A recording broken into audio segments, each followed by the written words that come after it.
అమ్మ సినీ కళామ తల్లికి 3 స్టార్స్ని ఇచ్చారు. అదేవిధంగా 6 మళ్ళీ యువతరాన్ని ఇచ్చారు. సో ఇప్పుడు మనం పవన్ కళ్యాణ్ గారు డిప్యూటీ సీఎంగా బాధ్యతలు తీసుకొని 100 రోజులు గడుస్తూ ఉంది. సో దీని మీద మీ మనోభావాలు చెప్పండి, ఎలా ఫీల్ అవుతున్నారు? ఎంత కష్టపడ్డాడు అంత వాడికి సుఖం వచ్చింది పాపం. ఇప్పుడు అంత కష్టపడాలి కదా, ఇంకా ఎక్కువ కష్టపడాలి. ఇదివరకు అంతా కష్టపడ్డాడు, ఇప్పుడు ఇంకా ఎక్కువ బాధ్యత తీసుకొని బాధ్యత ఎక్కువ అయింది ఇప్పుడు వాడికి. మీ ఇంటి చిన్నోడు రాష్ట్ర ప్రజలందరికీ పెద్దన్న అయ్యాడు. దీన్ని ఎలా భావిస్తున్నారు?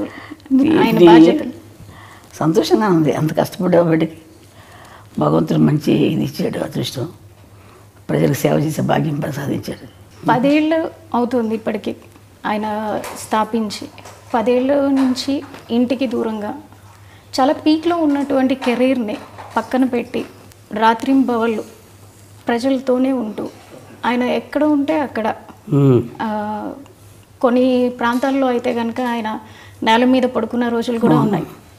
మంచినీళ్ళు దొరకని ప్రాంతాలు అంటే పాడేరు లాంటి ప్రాంతాల్లో కూడా ఆయన తిరిగి ఎప్పుడు పట్టుపరుపుల మీద ఉండే పర్సన్. ఒక్కసారిగా ఆ విధంగా ఉంటాం. అలా చూసినప్పుడు మీకు ఎలా అనిపించింది? బాధగా ఉంటుంది మరి, చెట్లు తిరుగుతున్నారంటే. వారికి అవన్నీ ఏం లేదు, ఇంట్లో అయినా సరే ఎక్కడైనా అట్ట పడుకుంటాడు. అలా షూటింగ్ చేసి వచ్చేసి అలా ఆ సోఫాల మీద అలా పడుకొని నిద్రపోతాడు. గదిలో పడుకోవాలని లేదు, కష్టపడతాడు. ఇంత కష్టపడ్డానమ్మా అని కూడా చెప్పడు. నాకు బాధగా ఉంటుంది వాడు చేస్తుంటే, అట్లా అంత కష్టపడుతున్నాడే బిడ్డ అని చెప్పేసి. చిన్నప్పటి నుంచి కూడా ఏం అడిగేవాడు కాదు అసలు. చిన్నప్పుడు అదొకలా కామ్గా ఉండేవాడు అంతే మనిషి. అన్నం భోజనానికి రమ్మంటే కూడా వచ్చేవాడు కాదు. అందరూ వచ్చేవారు, వాడు లేట్గా వచ్చేవాడు భోజనానికి. ఇది కావాలి అది కావాలని ఏమి అడిగేవాడు కాదు అసలు. మీకు చేతి వంట ఏది ఇష్టం ఆయనకి? వాడికి పలావ్ ఇష్టం. పలావ్ ఇష్టం తింటాడు, ఏదైనా తింటాడు కానీ పలావ్ అంటే కొంచెం బాగా ఇష్టం. మీతో ఉన్నప్పుడు ఆయన ఎక్కువగా పలావ్ తీసుకుంటారు అంటే వెజ్ నాన్ వెజ్? అది కూడా నాన్ వెజ్. నాన్ వెజ్ అడగడు, ఇది కావాలి అది కావాలని అడగడు నన్ను.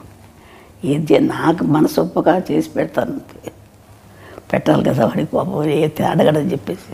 సో చిన్నప్పటి నుంచి నాకు ఇది కావాలని ఏది అడిగాడు? అస్సలు అడిగేవాడు కాదు. నేను ఏదో ఒక ఇంటర్వ్యూలో విన్నట్టు గుర్తు నాకు, చిన్నప్పుడు ఏదో టీవీఎస్ అడిగాను, కొనిపెట్టలేదు, అందుకే ఇప్పుడు కంటిన్యూస్గా నేను బైకులు కొంటున్నాను అని. నిజమేనా? ఏమో మరి నాకు జ్ఞాపకం లేదు అసలు. ఈ మధ్యకాలంలో చూసుకుంటే ఎక్కువగా నరసింహస్వామి క్షేత్ర దర్శనలు, వారాహి దీక్షలు, అంటే అందరూ బాగుండాలని. అలాగే మొన్న వెంకటేశ్వర స్వామి క్షేత్రంలో జరిగిన లడ్డు వ్యవహారంలో కూడా దానికి ప్రక్షాళనగా ఆయనే ముందుగా ఒక దీక్షని శ్రీకారం చుట్టారు. ఈరోజు 11 రోజులు దీక్ష చేస్తున్నారు. సో దీనిపై మీరు ఏమంటారు? సంతోషంగా చేయటం మంచిదే కదమ్మా. అంత అదృష్టం కదా ఆయన. వెంకటేశ్వర స్వామి దీక్ష తీసుకుంటున్నాడంటే వాడికి ఎప్పుడైనా ఇట్లా దీక్షలు తీసుకోవడం అలవాటు అయిపోయింది చిన్నప్పటి నుంచి కూడా. అయ్యప్ప స్వామి మాల వేసుకుంటాడు.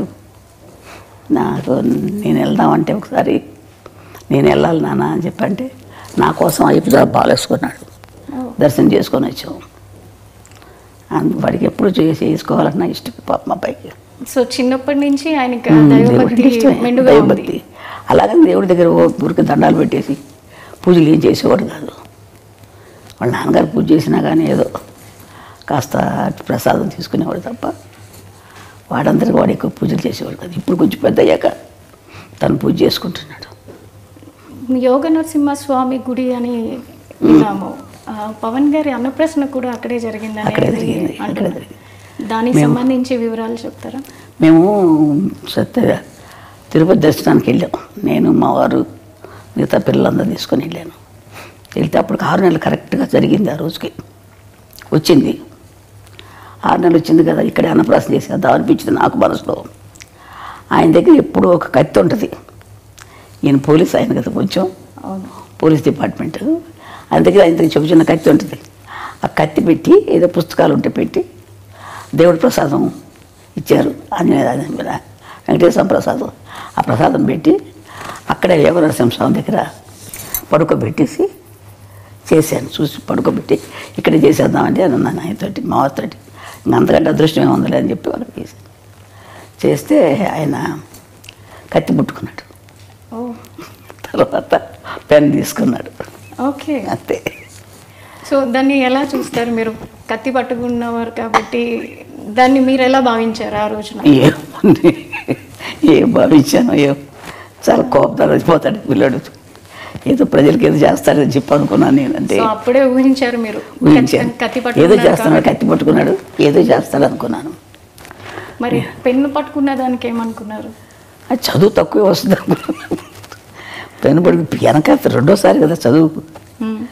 ఇది కష్టపడి పని చేస్తాడు, ప్రజల కోసం చేస్తాడు, ఏదైనా చేస్తాడు అనుకునేదని, కోపంగా అందరినీ రక్షించడానికి చేస్తాడు అనుకున్నాను.